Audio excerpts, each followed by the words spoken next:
નવાગામ ડિંડોલી વિસ્તારમાં આવેલા આરડી નગર ફાટકનો ઉપયોગ મોટી સંખ્યામાં વિદ્યાર્થીઓ અને શ્રમિકો અવરજવર માટે કરે છે, ત્યારે નીલગિરી સર્કલથી ડિંડોલી તરફ જવા માટે શોર્ટકટ રસ્તા હોવાથી વાહન ચાલકો પણ અહીંયાથી પસાર થાય છે, પરંતુ છેલ્લા 6 મહિનાથી મેન્ટેનન્સ કારણોસર ફાટક બંધ કરી દેવાતા લોકો હાલ તો પરેશાન છે।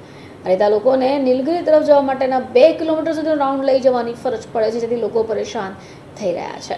નવાગામમાં અંડરપાસ શરૂ કરાયા બાદથી મેન્ટેનન્સનું બહાનું બનાવી ફાટક બંધ કરાયો છે, જેથી વાહન ચાલકો તો ઠીક પરંતુ રાહદારીઓને પણ સામેની તરફ જવામાં ભારે મુશ્કેલીઓ થઈ રહી છે। મારું નામ ભોલા રાજપૂત છે। मैं અહીંયાનું રહેવાસી છું નવાગામમાંથી આ ફાટક મિનિમમ મારું જન્મ બી નહીં થયો એ દિવસથી આ ફાટક છે।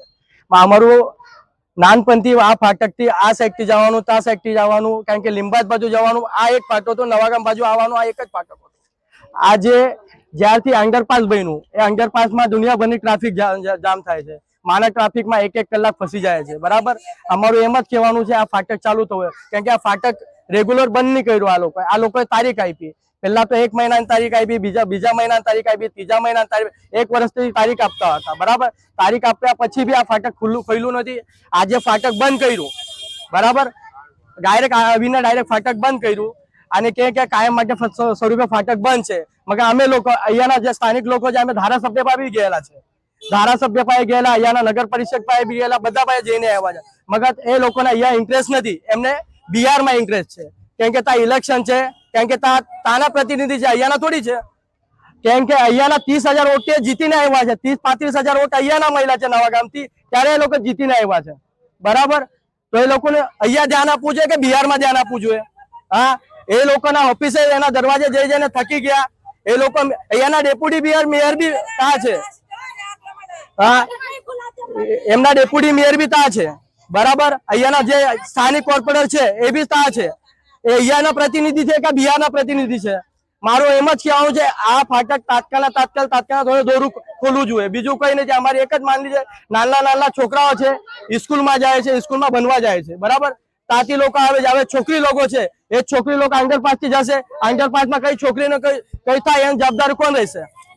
હા, અંડરપાસમાં નાની છોકરી ગઈ, કોઈ મોટી છોકરી ગઈ, એને છેડતી કરી, એની જવાબદારી કોણ?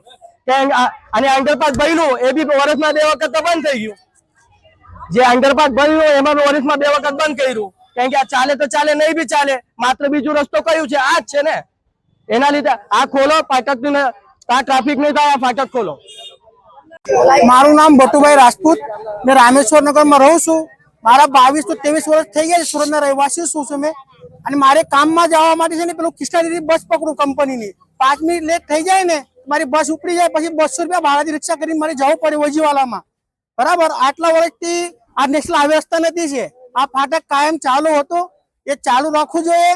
મારી માતા બહેનો કામ પર જાય છે, 7,000 રૂપિયા મહિનાથી કમાય છે, વાનગાંવ કોઈ યેસુ ગામ જાય છે, આ બેન નું 3,000 રૂપિયા રિક્ષા ભાડું થાય, 5,000 માં એનું પોતાનું ઘર ચાલે, અને છોકરાઓની જવાની તકલીફ એટલી બધું છે। સ્કૂલમાં 200 છોકરો આ બાજુ આવે, 200 આ બાજુ જાય છે નિંબાયત વિસ્તારમાં, તો આ લોકોનું ડિસિઝન શું કરવાનું? એ લોકો કોઈ ફાટકનું, આપણું સંગીતાબેન પાટીલ એને આપેજ પર અમે ગયા હતા, એ બે મેડમ કહે છે અમે બિહારમાં ગયા છે, અને ઓનલાઈન બી એને મેસેજ નાખ્યા છે, અમે લોકો એ કઈ જવાબ નહીં આપતા, કોઈ ફોન બી નહીં ઉઠાવતા। નરેન્દ્ર ડોક્ટર પાટીલ એની બી રજૂઆત કરી છે, એ બી બિહારમાં છે, ચુનાવ યા લડે છે અને યુવાનમાં જાય છે લોકો, આ લોકો હવામાં ઉડે છે અને જનતાને પેદલ ચલાવવામાં રસ્તો નથી આપવાનો આ લોકોને। આ લોકોનો અધિકાર મતદાનનો કેમ છે? મારું એ કહેવાનું માંગ છે કે આ ફાટક કાયમ ખુલ્લું જોઈએ, બસ બીજું કઈ નહીં। જય હિન્દ, જય મહારાષ્ટ્ર, જય ગુજરાત।